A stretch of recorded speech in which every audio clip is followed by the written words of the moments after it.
आप सभी का स्वागत है प्यारे विद्यार्थियों। पिछले वीडियो में हमने सीखा था कि जब भिन्नों के हर समान होते हैं तो उनको किस प्रकार से जोड़ा जाता है। आज हम सीखेंगे कि भिन्नों के जब हर अलग अलग हैं तो इस प्रकार के भिन्नों को किस प्रकार से जोड़ा जाता है। सबसे पहले आप ये समझ लें, भिन्नों के हर अलग अलग हैं हम देख सकते हैं, तो इस प्रकार के भिन्नों को कहा जाता है विजातीय भिन्न।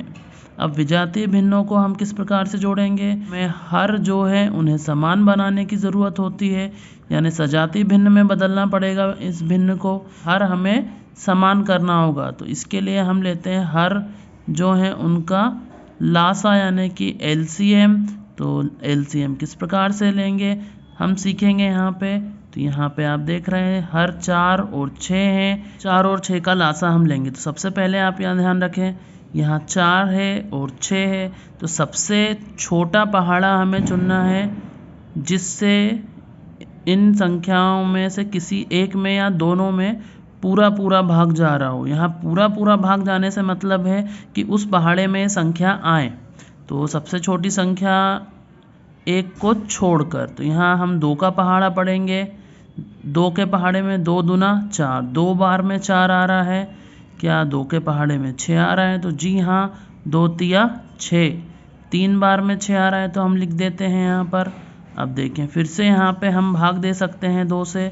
2 एकम 2, यहाँ पे 2 के पहाड़े में 3 नहीं आता है, तो 3 वैसा की वैसा ही नीचे उतर जाएगा। यहाँ 1 बार गया था इसलिए 1 लिख दिया है।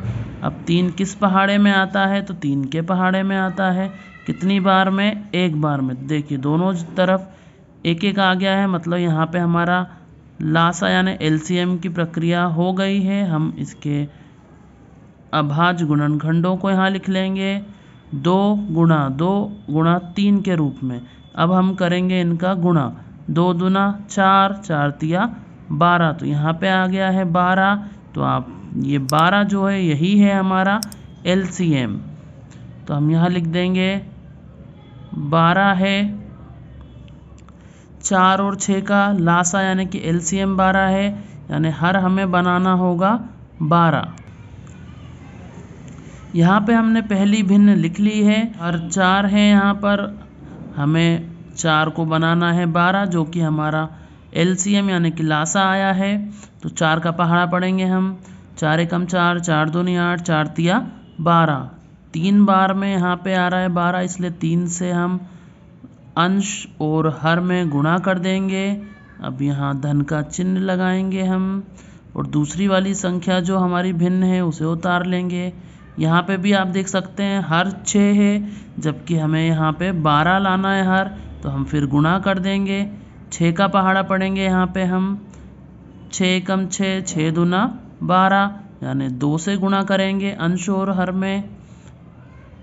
अब इन संख्याओं का हम गुणा कर लेंगे। 6 का अंश से गुणा करेंगे, हर का हम हर से गुणा करेंगे। तो 6 तिया 18, 4 तिया 12, धन का चिन्ह लगाएंगे। 3 दूना 6 और 6 दूना 12।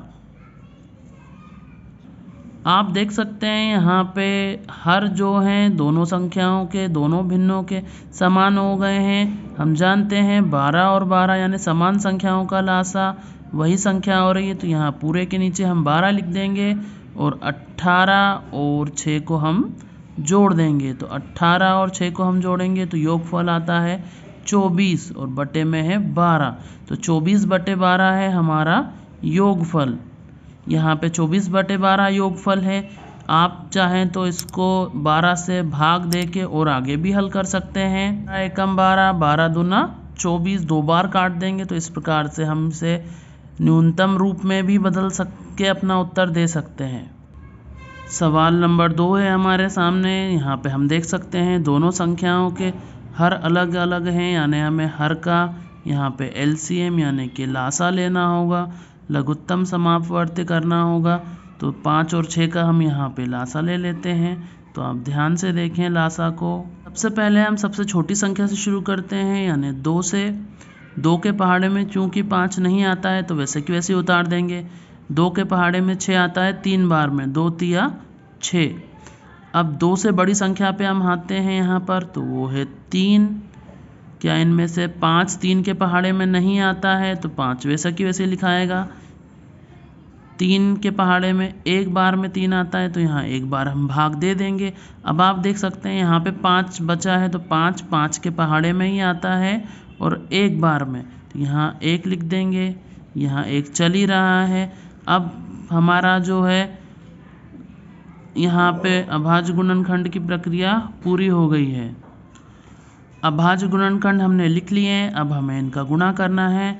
2 तिया 6, 6 का पहाड़ा पड़ेंगे 5 बार, 6 पंजे 30, तो यहाँ पर देखिए 30 आ गया है। 5 और 6 का लासा यानी एलसीएम होगा 30। हमने देखा कि 5 और 6 का लासा 30 आ गया है।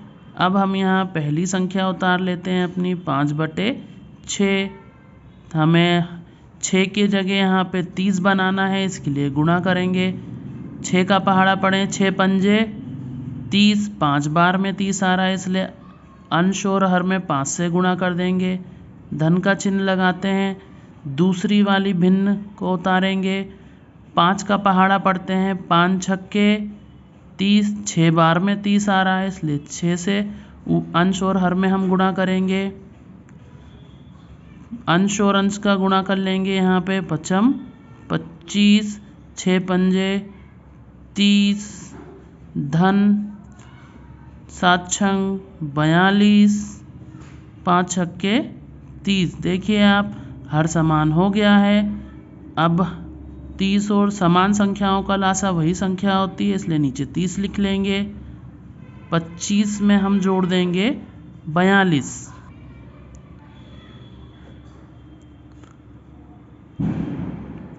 2 और 5 को जोड़ा तो 7, 4 और 2 6, 67/30। ये है हमारा योगफल। विद्यार्थियों, मुझे उम्मीद है ये सवाल आपको समझ में आए होंगे। अगर आपको ये वीडियो पसंद आया है तो चैनल को सब्सक्राइब करें, वीडियो को लाइक करें, ताकि मैं इसी प्रकार के वीडियो आपके लिए बनाता रहूं। साथ ही अगर आपको मन में कुछ प्रश्न हैं तो मुझे कमेंट में ज़रूर शेयर करें। वीडियो देखने के लिए आप सभी का बहुत बहुत धन्यवाद।